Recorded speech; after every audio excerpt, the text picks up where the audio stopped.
Ako si Alexis Rivera at sa video na ito ay ipapakita ko kung paano gumawa ng straight through at crossover cable gamit ang RJ45 connector. So ang kagamitan kailangan natin is itong crimping tool, wire stripper, tas UTP cable syempre. And then syempre may RJ45 connector din tayo.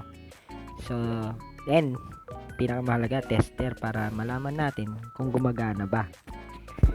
So first step, i-strip natin ang ating UTP cable, i-open natin at siguraduhin hindi mo dapat mabalat. Straight through ang unahin natin dito guys. Una, mag-strip tayo ng dulo ng UTP. So ito po yung color coding, white, orange, orange. Yan ang tinatawag na T568B standard. White, orange, orange, white, green, blue, white, blue, and then green, and white, brown, and brown. So yun ang T568B. Pagkatapos ayusin ang wire, kailangan mapantay natin ang haba at ipasok sa RJ45 connector. Siguraduhin din na nakapasok hanggang dulo ang wires. Dapat walang mapuputol. So ayan guys, panoorin nyo na lang.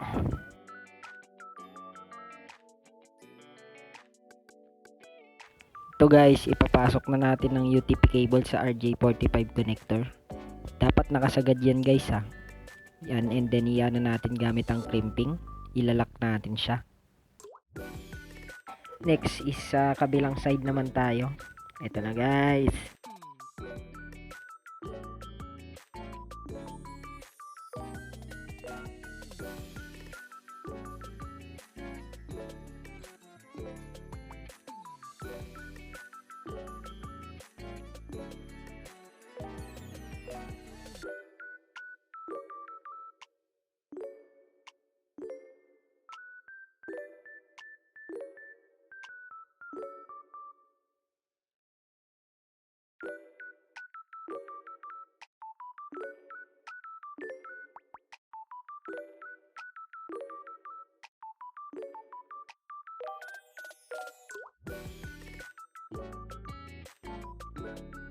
So ilalak natin siya, dapat may gantong tunog. Click!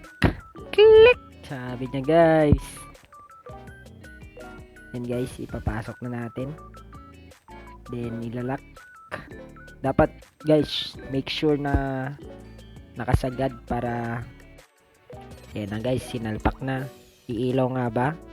Oops, may pa-zoom in pa si Idol. 6, 7, 8, 6, 7. Yan guys, kitang kita, walang daya. Oh, halimaw. Sunod naman natin guys dito is crossover cable.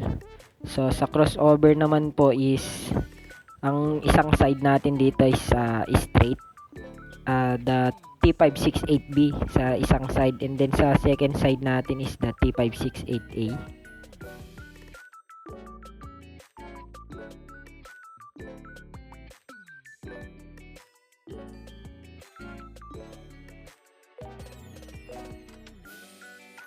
Ayun na guys.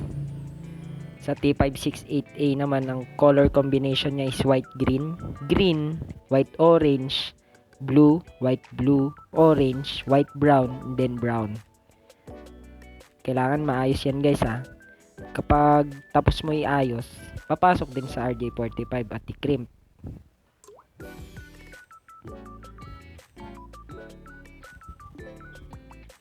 Yan guys, watch nyo na lang guys.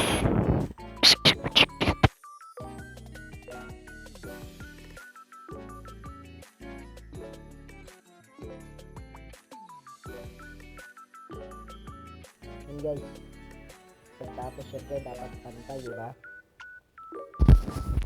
Then ipapasok na natin ang RJ45 connector. Yan guys, sinagad na nga. Oops, nagulo. Pangit kasi ng wire talaga dyan guys, kaya hirap eh. Lambot. Ayun na guys. Then click, click, click. Yun guys, narinig nyo naman yun, sound effects. Ayan na guys, so tapos na natin ang crossover. para malaman natin kung gumagana ba or ano, gagamit ulit tayo ng land tester. Yan guys. 1326 1326. Uy, halimaw. Yan guys, gumagana yan guys. Salamat guys. Ayun lang, hanggang sa muli. Paalam.